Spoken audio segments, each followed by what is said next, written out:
านแต่ว่าเราต้องเลี้ยงลูกน้องเจออาจารย์ครั้งแรกก็มีงานเข้ามาตลอดสบายดีเนาะ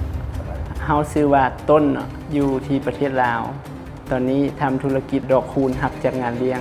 อาจารย์นะเอกเป็นอาจารย์ของเอื้อยหักก็เลยแนะนำตอนนั้นพอดีกำลังเข้าโควิดเนาะปิดประเทศเนาะไม่มีงานเพราะเราทำเป็นงานอีเวนต์รับจัดงานไม่มีงานเลยประมาณ 4-5 เดือนแต่ว่าเราต้องเลี้ยงลูกน้องตลอดพอดีปีพี่สาวที่ฮักแพงกันนะครับที่เขาเป็นลูกศิษย์อาจารย์มาก่อนเขาก็เลยบอกแนะนำให้รู้จักกับอาจารย์เจออาจารย์ครั้งแรกก็เรื่อง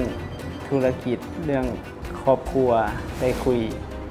เล่าให้อาจารย์ฟังอาจารย์ก็เลยแนะนำให้เขียนเป็นผืนแรกเป็นผูกดวง2 ผัวเมียดูแล้วสวยแล้วก็มีพลังบูชาก็ใช้บาสี1 คู่ทุก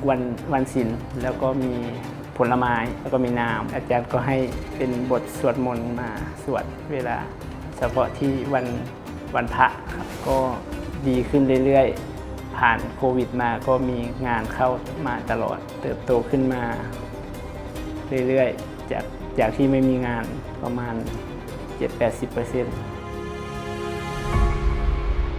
สอบถามเรื่องสร้างยันต์เสริมดวงเฉพาะบุคคลศึกษาอักขระยันต์โบราณและการบูชาอักขระยันต์รูปแบบต่างๆโปรดติดต่อ LINE Official @itipiso168